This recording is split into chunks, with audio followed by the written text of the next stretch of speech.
The coffee had gone cold again, which seemed to be the dominant theme of Adrian Moss's life aboard Kepler-7.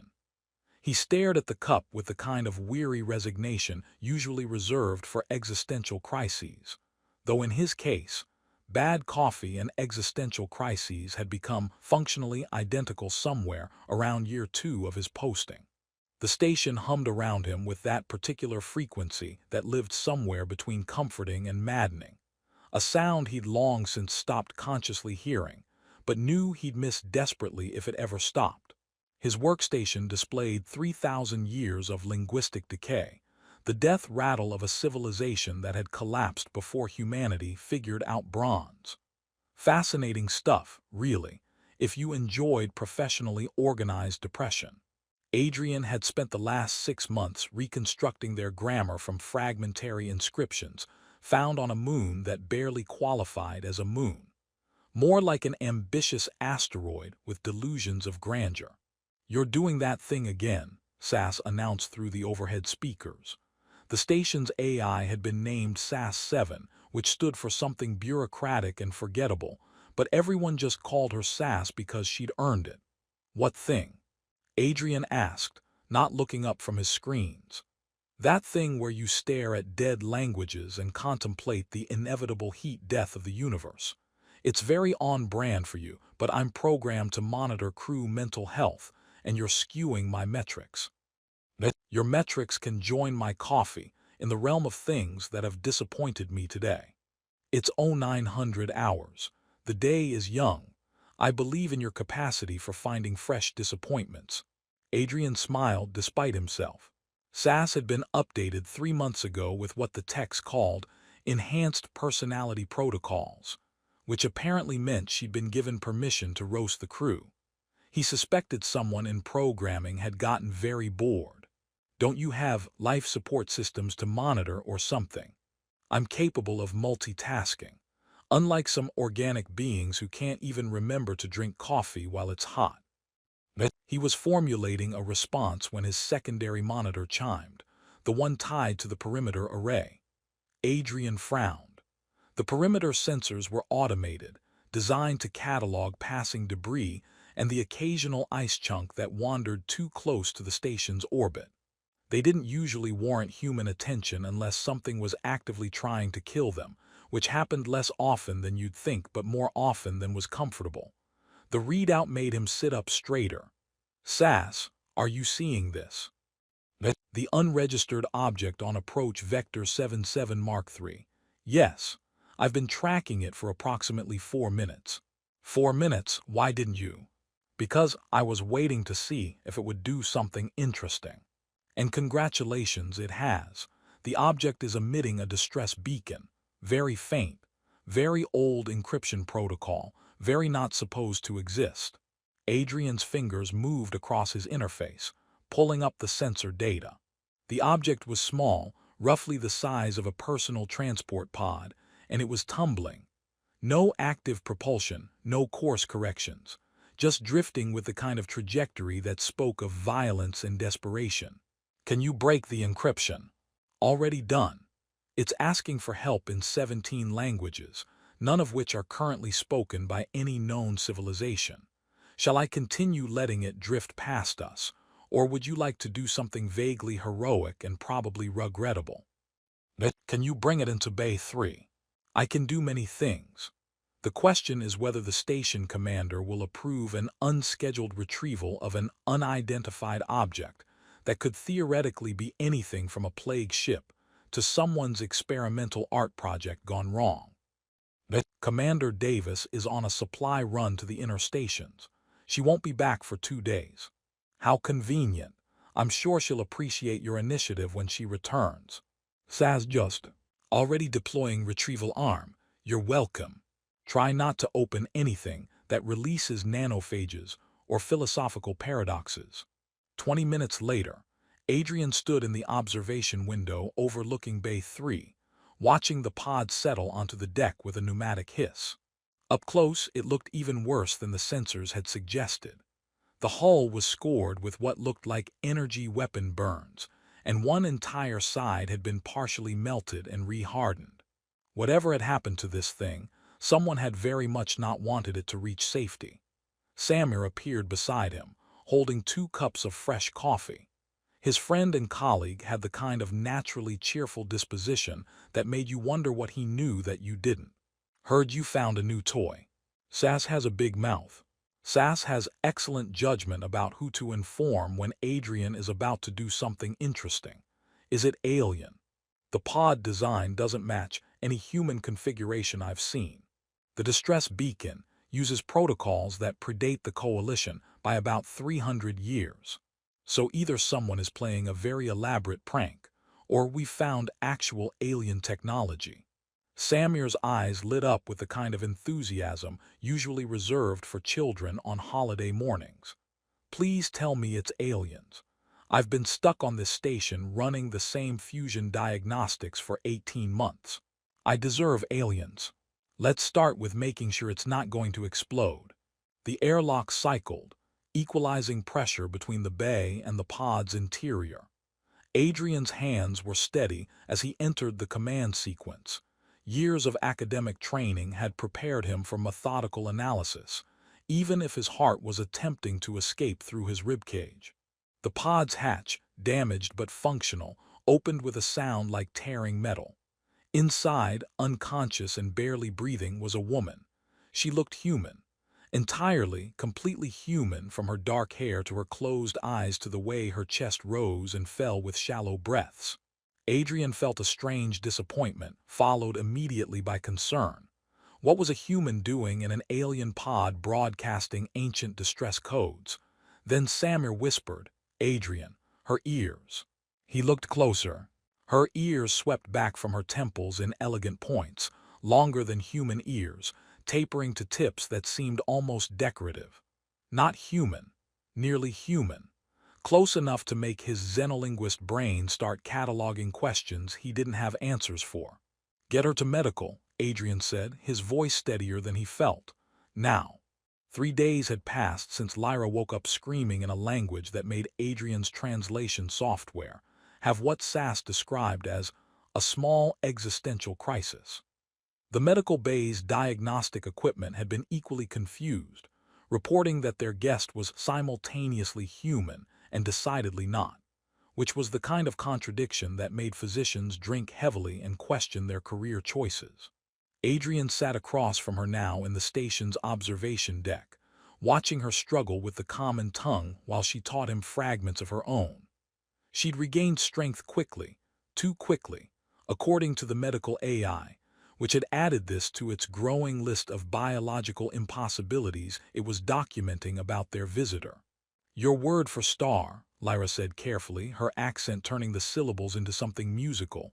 "It has number depth, just light, not the singing." "Stars don't sing," Adrian replied, then immediately regretted his certainty. "Do they?" "Everything sings. Your ears are just small." She smiled when she said it, an expression that suggested she was getting better at human humor, or at least attempting it. "Like your coffee cups." "My coffee cups are a perfectly reasonable size." "For insects, perhaps." Adrian found himself grinning despite the surreal nature of the conversation. He'd been attempting to explain human idioms to someone whose people apparently heard music in stellar radiation, which put his linguistics doctorate to work in ways his professors had never anticipated. "Okay, your turn. Teach me how to say good morning in Ithari." She spoke 3 syllables that sounded like water over stones, and when Adrian attempted to repeat them, she laughed, a sound that started soft and built into something genuine. "No, you're asking the morning to apologize to you." "That's not entirely inappropriate, actually." The observation deck's windows curved around them, offering a view of the void that Adrian had long ago stopped finding either comforting or terrifying. It simply was, vast and indifferent and absolutely unimpressed with human concerns. Lyra, however, watched the stars with an intensity that suggested she was reading something written there, a text invisible to him. "You're worried," she said finally, not looking away from the window. "I've been trying to file reports about your arrival for 3 days. Every message gets corrupted. Every communication route suddenly develops technical difficulties that SAS assures me are mathematically improbable. SAS, the station AI, she's opinionated. I like her already, Lyra said, and Adrian wondered how much of their conversation she'd been monitoring. Knowing SAS, probably all of them.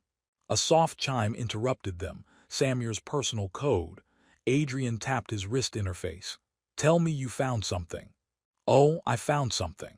Samir's voice crackled through with the kind of barely contained excitement that usually preceded either brilliant discoveries or terrible ideas. Get to Lab 7, bring our guest, and Adrian, maybe don't mention this to anyone else yet. Lab 7 was Samir's domain, a controlled chaos of physics equipment and empty coffee cups that mirrored Adrian's workspace in different languages of scientific inquiry. When they arrived, Samir was pacing, which he only did when his mind was moving faster than his body could comfortably contain. I've been digging, he said without preamble, into places I absolutely should not have access to, using protocols that would get me fired if anyone noticed. You know why no one's noticed? Because you're brilliant and careful, Adrian offered. Because someone already broke the security before I got there. Someone with access codes 3 levels above Commander Davis. Someone who's been monitoring classified files about the Ithari for the last 8 months. Lyra had gone very still, the way prey animals did when they sensed predators. Adrian noticed her hand drift toward her hip, where weapons would be if she'd been carrying any. Show us, he said quietly. Samir pulled up holographic displays that filled the lab with floating text and images. The Ithari have been in contact with human governments for 9 years. 9 years. Treaties, trade discussions, technology exchanges.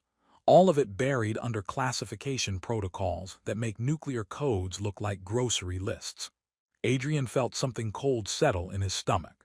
Why would they hide first contact? Because it's not first contact. It's a negotiation. The Ithari have fold space capability. They can bend spacetime like we bend steel, travel between stars in days instead of decades. And there are people in our government who want it. Badly. Badly enough to keep it secret from the scientific community, from the public, from basically everyone who might ask uncomfortable questions about what we're willing to trade for it. What are we trading? Adrian asked, though he suspected he didn't want the answer. Samir pulled up another file, this one heavily redacted, but enough was visible. Planetary coordinates, resource surveys, population data. Everything someone would need if they were evaluating real estate. They're selling Earth. Adrian's voice came out higher than intended. Someone is actually not selling, offering up for evaluation. Samir looked at Lyra directly. Your people are deciding whether we're worth keeping around, aren't they? She met his gaze without flinching. Some of my people believe humanity is dangerous, that you'll spread violence across the galaxy if given the means, that you're too young, too aggressive, too hungry. Others believe you deserve a chance to prove them wrong. And you, Adrian asked. I was sent to observe, to file reports, to be objective. She paused and something complicated crossed her face.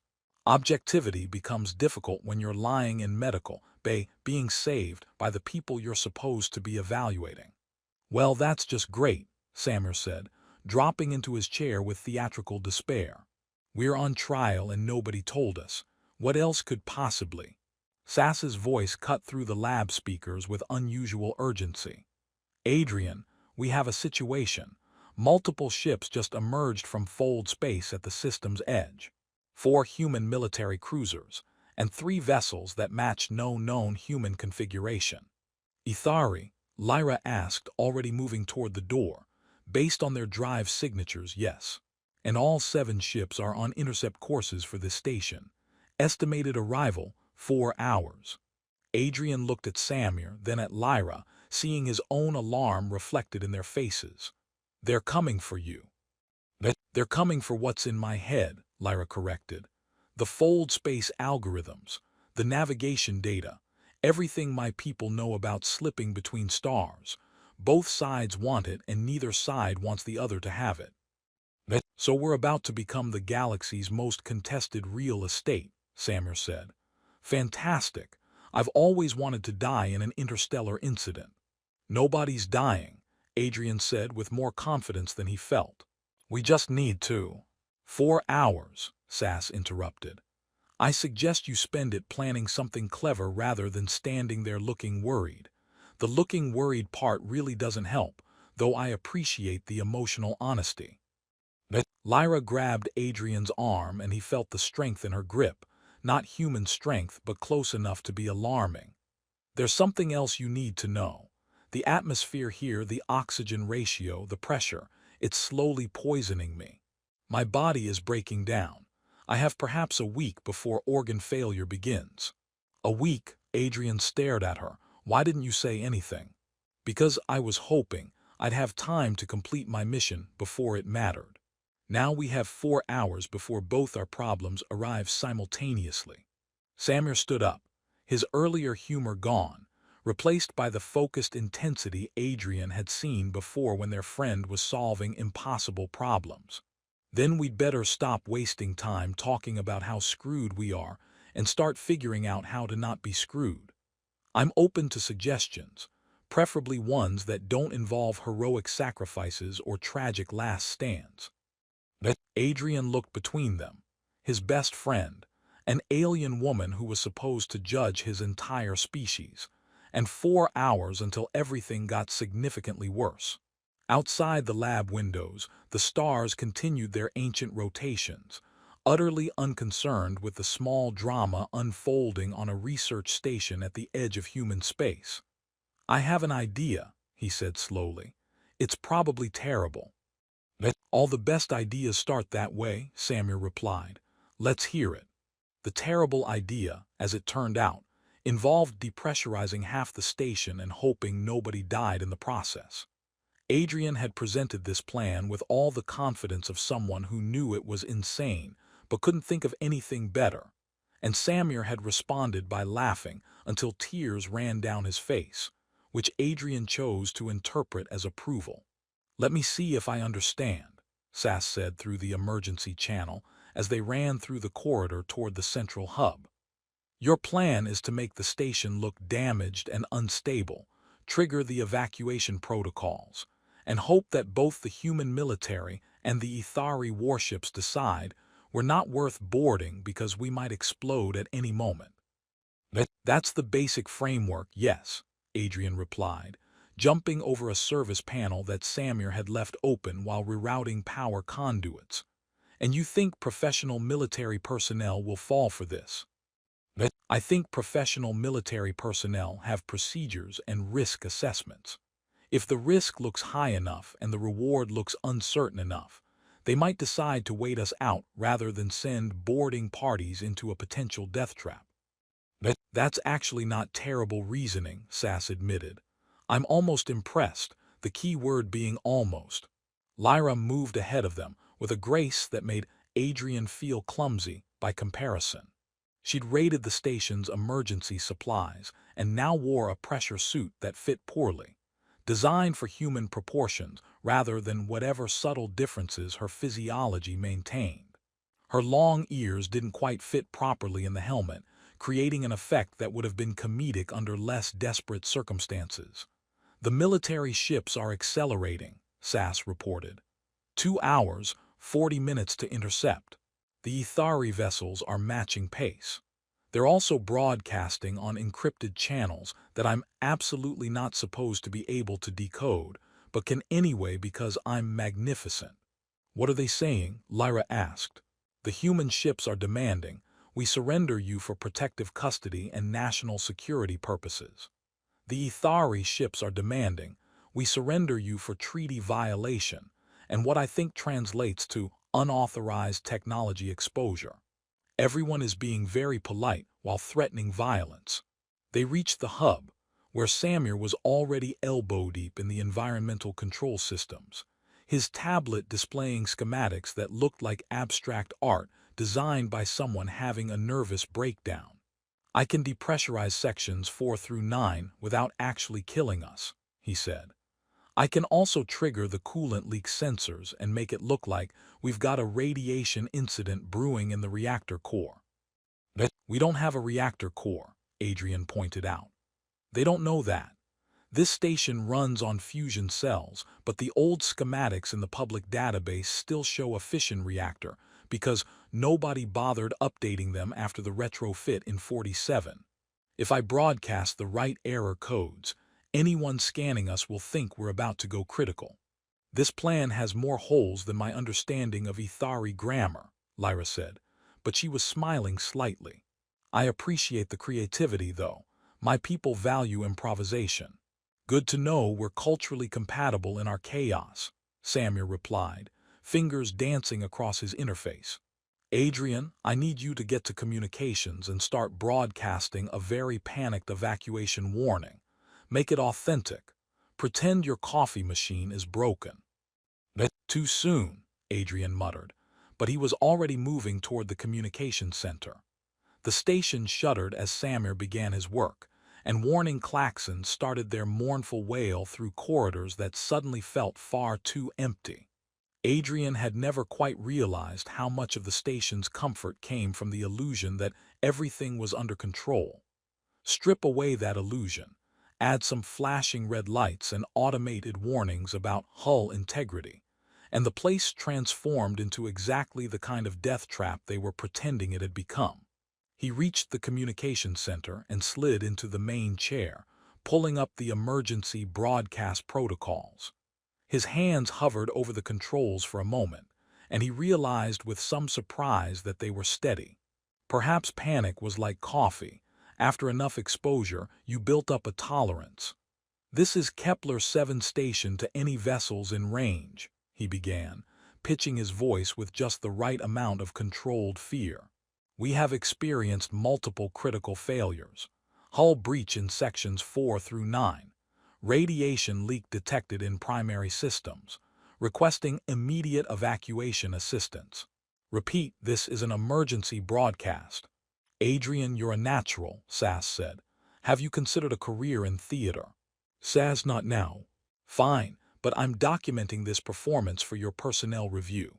Commander Davis will be so proud." The station shuddered again, harder this time, and Adrian realized Samir wasn't just faking the damage anymore. "Samir, what are you doing?" "Making it believable." His friend's voice came back, slightly manic. "I'm venting actual atmosphere and triggering real emergency seals. Don't worry, everyone's in pressure suits. Probably. Probably. I'm a physicist, not a census taker." Lyra appeared in the doorway of the communications center, moving with purpose. "We have a problem. The Ithari ships are breaking formation. One of them is still approaching, but two have changed course. They're moving to flank positions." "They're not buying it," Adrian said. "Or they're buying it and preparing to board us anyway." She moved to the secondary console, her fingers finding the controls with unsettling familiarity. "May I? You know our systems." "I've been studying. Your technology is simpler than ours. Not an insult," she added quickly. "Just different evolutionary paths. You built for durability. We built for elegance." She pulled up tracking data that Adrian hadn't known the station could access, displaying the incoming ships in three-dimensional space with trajectory projections that looked distressingly aggressive. "The ship breaking away from the Ithari formation, that's a scout class. Fast, heavily armed, designed for extraction operations." "Extraction of what? Me? Or my corpse, if they decide the data in my neural implants is worth more than my testimony?" She said it matter-of-factly, the way someone might discuss the weather, but Adrian saw her hand tremble slightly as she worked the controls. "Then we don't let them have either," he said. Samir's voice crackled through the comm. "Hate to interrupt the inspirational moment, but the human ships are launching fighters. 4 squadrons all headed our way. They're not waiting to see if we explode." "How long?" Adrian asked. 20 minutes, maybe less. And before you ask, no, I cannot actually make the station explode. I'm good, but I'm not improvise a nuclear detonation good." Adrian looked at Lyra, who was studying the tactical display with the intensity of someone reading their own epitaph. "We need to leave now." The shuttle bay already sealed it when I triggered the section depressurization, Samir said. "But Bay 3 should still be accessible. That's where we brought in Lyra's pod." "The pod that's barely functional and definitely not designed for 3 people. You have a better idea. Because I'm fresh out of terrible plans, which means we're into catastrophically bad plan territory." The station shook harder, and this time Adrian suspected it wasn't Samir's doing.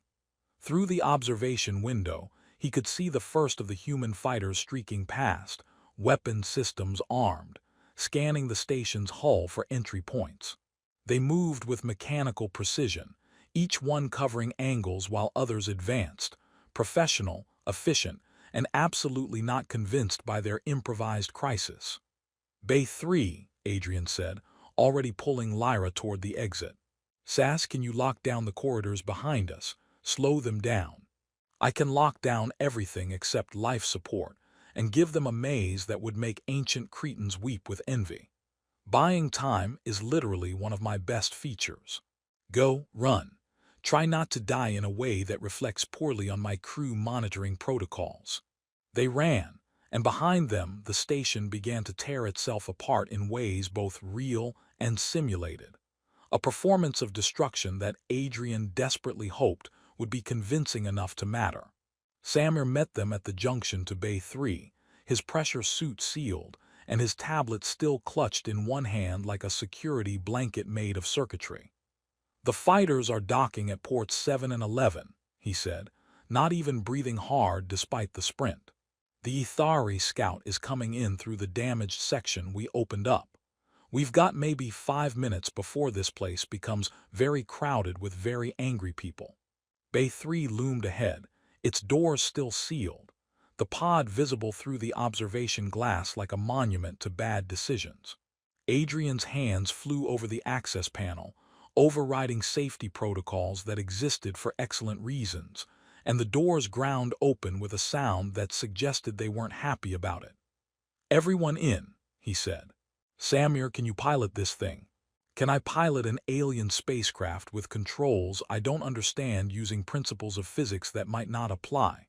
"Adrian, you insult me. Of course I can't. But I'm going to try anyway because the alternative is getting shot, and I'm philosophically opposed to being shot." They crowded into the pod, which had definitely not been designed for 3 people, and Samir dropped into the pilot's seat with the kind of confidence that came from having absolutely no other options. His fingers found controls that looked more organic than mechanical, surfaces that responded to touch with luminescent patterns. "That's either a propulsion system or I just ordered lunch in a language I don't speak," Samir muttered. The pod hummed to life, and through the bay windows, Adrian could see figures in military gear flooding into the corridor they'd just left. He couldn't see faces through the helmets, but their body language spoke volumes about their displeasure with the current situation. "Any time now, Samir," Adrian said. "I'm working on it. These controls are oh, that's beautiful." The pod lifted smoothly, responding to Samir's touch like it had been waiting for him. "Okay, I take back every mean thing I've ever said about Ithari engineering. This is gorgeous."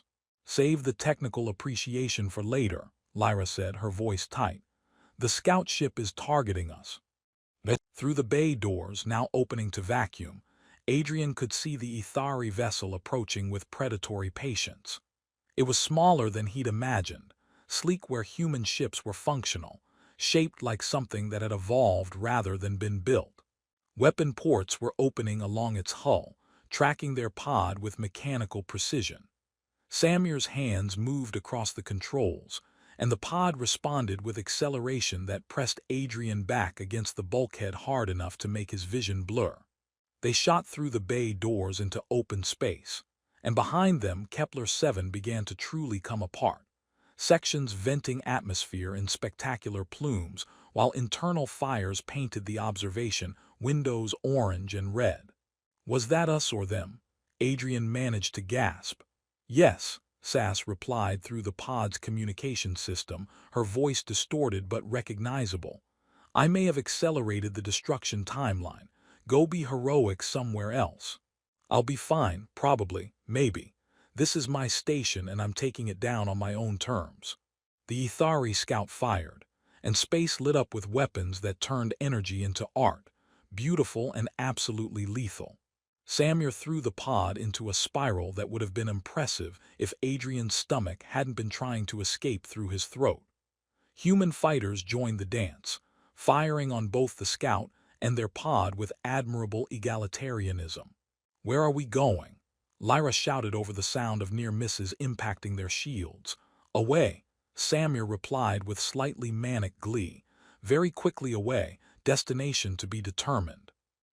Adrian watched the station shrink behind them, watched the fighters and ships swarm around the dying structure like insects around a corpse, and wondered if terrible plans were called terrible because they worked or because they didn't. Then Samir found another gear in the alien propulsion system, and they vanished into the black with all the grace of a comet and twice the desperation. The mining colony had been dead for 12 years, according to the faded records Samir pulled from the pod's limited database. Adrian thought it looked like it had been dead much longer, the kind of death that came slowly, from economic collapse rather than disaster, people trickling away until only empty corridors remained. The gas giant it orbited cast everything in shades of amber and rust, light filtered through atmospheric storms that had been raging since before Earth had mammals. Home sweet abandoned home, Samir said as he nursed their damaged pod through the docking sequence. Something had clipped their port thruster during the escape, and the pod was responding to controls with all the enthusiasm of a teenager being asked to clean their room. At least nobody's shooting at us anymore. They will be, Lyra said quietly. She'd been quiet for the last hour, ever since they'd cleared the engagement zone and jumped to fold space using coordinates she'd pulled from memory. Both sides will search every listed colony, every station, every rock large enough to hide a ship. Good thing this place isn't listed anymore, Adrian replied. Budget cuts in 63 meant they scrubbed hundreds of marginal operations from the active database. This colony officially doesn't exist, which makes it perfect for our purposes. The pod settled onto the docking platform with a thud that suggested landing gear had joined the growing list of systems that weren't happy about recent events. They cycled through the airlock into corridors that smelled of recycled air gone stale, and the particular emptiness that came from spaces meant for crowds now holding only silence. Atmosphere is breathable, Samir announced, checking his suit's sensors. Barely. The life support system is still functional, running on automatic, probably waiting for people who are never coming back. Adrian removed his helmet and immediately regretted it. The air tasted like dust and disappointment, with notes of industrial lubricant and something organic that had died and been processed by filtration systems that were doing their best. Lyra, how are you feeling? She'd gone pale, even accounting for the amber light filtering through the observation dome above them. The atmospheric composition here is closer to what my body needs. Not perfect, but better than the station. I have perhaps 3 days instead of 1. 3 days to do what? Samir asked, but his voice was gentle. He'd figured out the same mathematics Adrian had. 3 days wasn't enough to matter unless they found a miracle or a very understanding Ithari medical facility, neither of which seemed likely given their current circumstances. 3 days to finish my report, Lyra said. To decide what I'm going to tell my people about humanity, whether you deserve the stars or should be left to your single system until you grow up or die out. No pressure then, Adrian muttered. They moved through the colony like archaeologists exploring ruins, except these ruins had coffee makers and motivational posters peeling from walls. Someone had written, "Remember, safety third," on one bulkhead, and Adrian wondered what had come first and second. The administrative quarters were near the colony's center, protected from radiation and equipped with the kind of amenities meant to make people forget they were living on a moon barely large enough to hold atmosphere. Samir found emergency supplies that included medical equipment, ration packs dated from when Adrian was in secondary school, and a truly impressive collection of instant coffee that time had not been kind to. "We're going to survive," he announced, "but we're going to be very caffeinated and possibly hallucinating." "Business as usual, then," Adrian replied. Lyra had moved to the observation window, watching the gas giant rotate with hypnotic slowness. Her reflection in the glass looked fragile in a way that made Adrian's chest hurt. "On my world," she said, "we have a tradition. When someone is dying, we ask them to tell us what mattered, what they learned, what they want remembered." "You're not dying," Adrian said. "Adrian." She turned to face him and her eyes held something between amusement and sorrow. "I'm absolutely dying. My lungs are crystallizing. My cardiovascular system is struggling with oxygen ratios it wasn't designed for. My body is slowly failing because I'm breathing atmosphere that tastes wrong at the cellular level." "Then we'll fix it. Samir's brilliant, I'm stubborn. Between us, between you might buy me another day, maybe two." She smiled, and it was genuine despite everything. "I'm not angry about it, Adrian. I knew the risks when I took this assignment. What I didn't know was that I'd actually like you." "Like seems insufficient," Samir said from where he was setting up a makeshift lab using mining equipment and parts from their pod. "You clearly tolerate us with extraordinary grace." "I more than tolerate you. You're funny, you're clever, you care about things beyond yourselves." Lyra moved away from the window, and Adrian saw her hand drift to her temple, pressing gently as if fighting off pain. "You're also violent, short-sighted, and prone to tribalism that makes no logical sense. Your planet is divided into territorial segments that war with each other while facing extinction threats that should unite you. You have the capacity for Mozart and mathematics, but also for genocide and willful ignorance." "We're complicated," Adrian offered weakly. "You're terrifying," Lyra corrected. "My people look at humanity and see ourselves 3,000 years ago. We remember what we were like when we first reached for the stars, hungry, desperate, convinced that growth meant conquest. We nearly destroyed ourselves. Some of my people believe you'll make the same mistakes. That giving you fold space technology is like handing explosives to children." "And what do you believe?" Adrian asked. She was quiet for a long moment, her hand still at her temple. "I believe I'm tired of being objective. I believe that judgments about entire species are impossible because people are too complicated for simple categories. I believe that in the last 3 days, I've seen humans risk everything to save someone they barely know, and that has to count for something." "It counts for us being terrible at risk assessment," Samir said, but his voice was thick. "It counts for you having something my people forgot in our rush toward perfection, spontaneous compassion that doesn't calculate outcomes first." Lyra moved toward the old medical station that Samir had been examining. "Can you get this working?" "Maybe. Why?" "Because I need you to extract the data from my neural implants before they're destroyed with the rest of me." Adrian felt something cold settle in his stomach. "Lyra, the fold space algorithms, the navigation protocols, everything my people know about slipping between stars, it's all encoded in my brain because we didn't trust digital storage systems that could be hacked. If I die and take it with me, both sides lose. The war continues. More people die arguing over technology that no one can access." "So you're just going to hand over the keys to the universe?" Adrian asked. "I'm going to give you the choice of what to do with them. My people think humanity isn't ready. Your military thinks they should control it. I think maybe the decision shouldn't be made by governments or councils, but by people who have proven they care more about doing right than being right." "That's a lot of faith to put in a linguist and a physicist who are currently hiding in a dead mining colony," Samir said. "Yes," Lyra agreed. "It is." The medical station flickered to life under Samir's coaxing. ancient screens displaying diagnostic subroutines in languages that had probably been obsolete before Adrian was born. Samir studied the readouts with the focus he usually reserved for fusion equations, his fingers mapping connections between Ethari biotechnology and human medical equipment that had never been designed to interface. "This is going to take hours," he said finally. "Maybe longer, the neural mapping alone." "We have 3 days," Lyra said. "We have until they find us," Adrian corrected. "Both sides will be searching. When they realize we're not at any listed facility, they'll start checking the unlisted ones." "Then I suggest you both get to work," Lyra said, settling into the medical chair with the kind of resignation that came from accepting the unacceptable. "Samir extracts data. Adrian figures out what we do with it.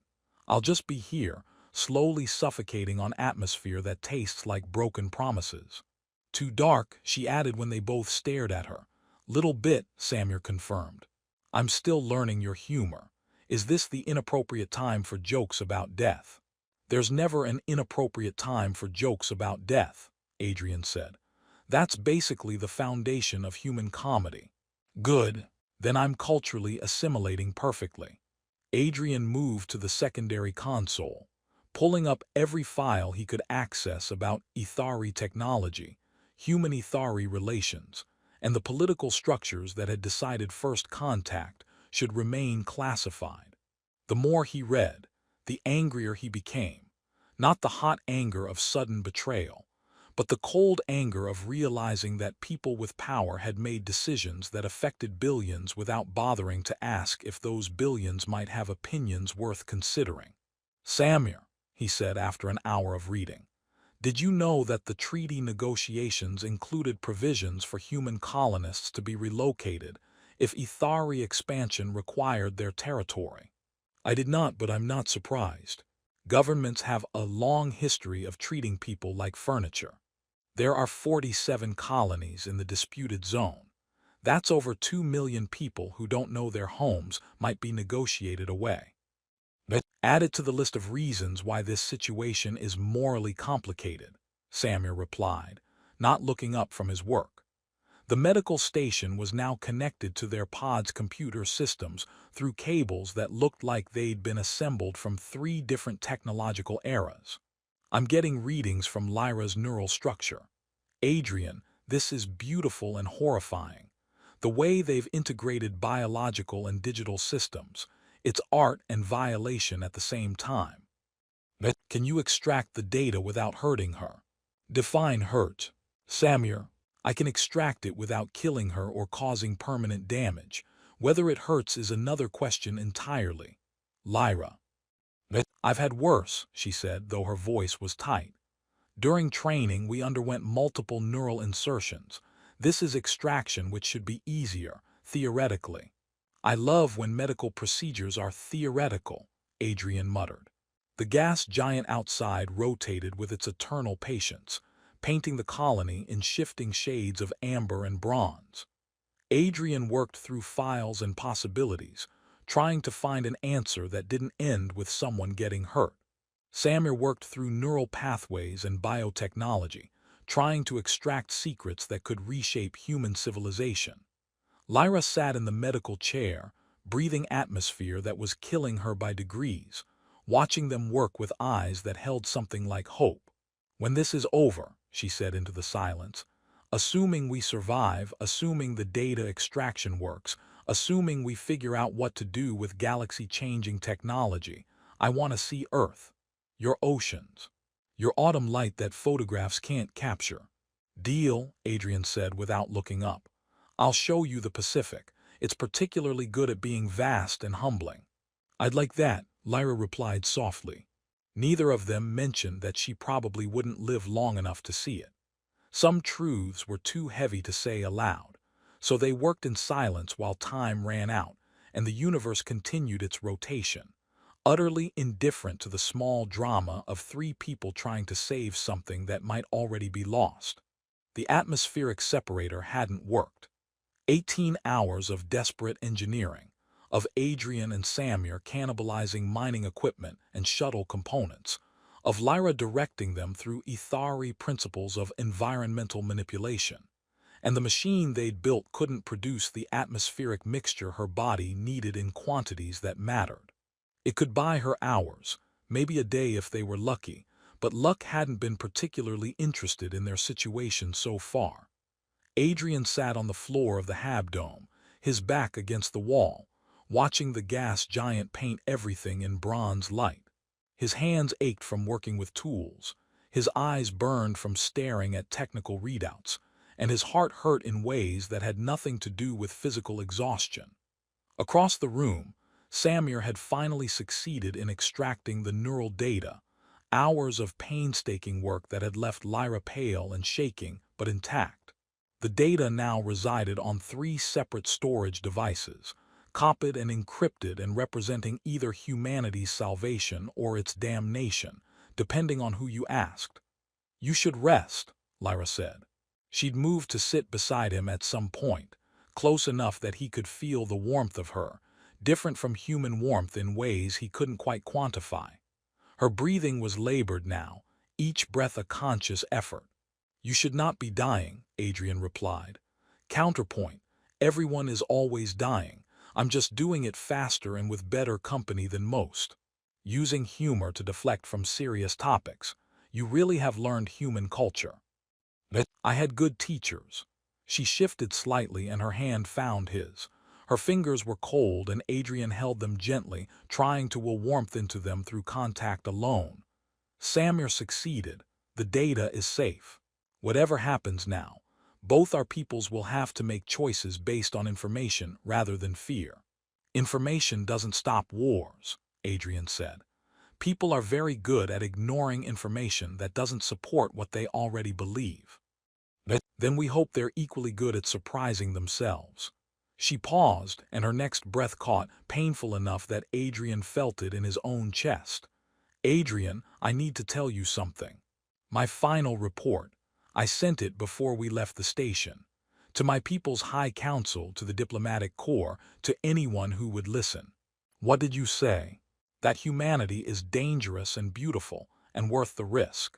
That you're capable of extraordinary violence and extraordinary grace, often from the same individuals on the same day.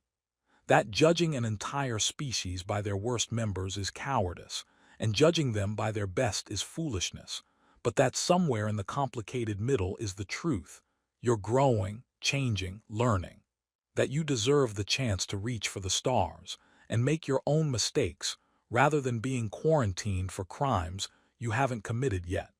Adrian felt something break open in his chest. "They'll never accept that recommendation. You're hardliners. We'll argue, we'll debate, we'll probably ignore me." Lyra's smile was soft, sad, and somehow still hopeful. "But I sent it. I stood witness and I chose hope over caution. Whatever else happens, I did that." Samir appeared in the doorway, his face drawn with exhaustion, but his eyes bright with something that might have been tears or might have been the reflection of monitor light.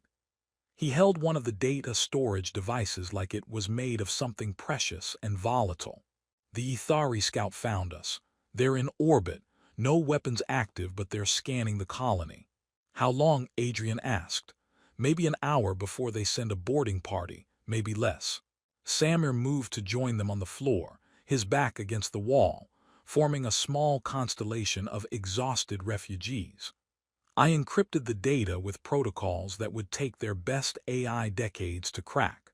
The human military doesn't even know where to start. We're sitting on the most valuable information in human space, and nobody can access it without our cooperation." "That gives us leverage," Lyra said. "That gives us a target on our backs," Samir corrected, "but I appreciate the optimism." They sat in silence for a moment, 3 people at the end of their options watching amber light paint the walls. Adrian's mind was racing through possibilities, through scenarios and outcomes, through the mathematics of desperation. Then Lyra's breathing hitched again, worse this time, and he felt her hand tighten on his with sudden intensity. "Adrian." Her voice was barely a whisper. "I don't want to die in this place. I don't want my last moments to be running from people who want to cut open my brain for data they can't even access anymore." Then we won't let that happen. But how exactly do you plan to stop it? But there was something in her eyes now, something that looked like a question being formed, like words being assembled from desperation and desire, and the terrible clarity that came from running out of time.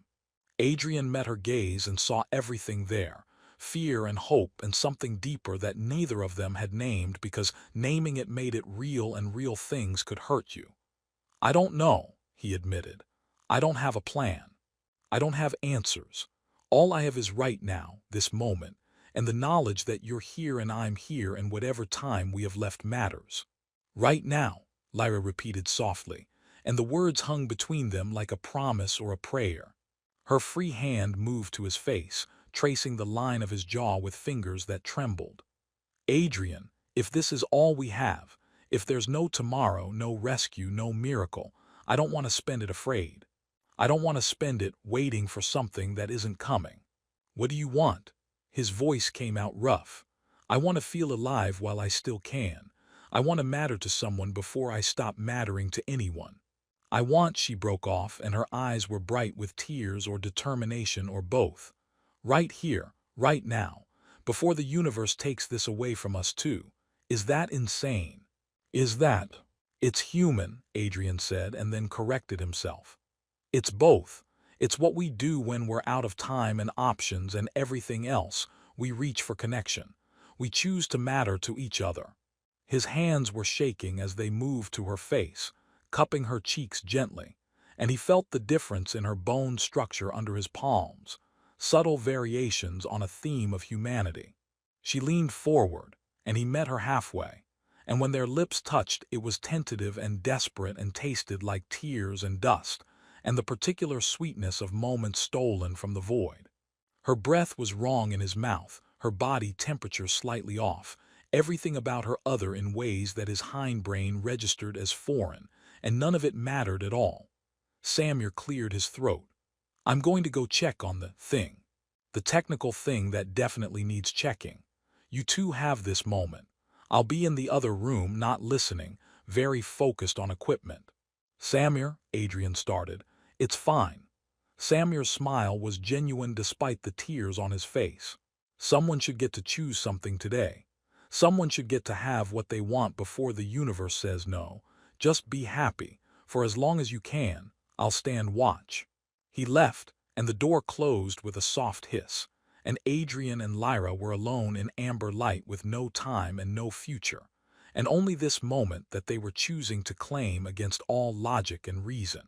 She was shaking, and so was he, and when he nodded, a small gesture that said yes and always and I see you and you matter and we're alive right now, and that's enough. Something in the universe seemed to pause in acknowledgement. They came together slowly, carefully, two different biologies finding common ground in desire and desperation, in the need to affirm life in the face of ending. Her skin was fever-warm under his hands, her breath ragged against his neck, and every touch was both discovery and farewell. There was pain in it, her body failing even as she reached for pleasure, his awareness of fragility making every moment precious and terrible. But there was also something transcendent, something that felt like defiance and hope, and the stubborn insistence that they mattered, that this mattered, that choosing each other in this moment was worth whatever came after.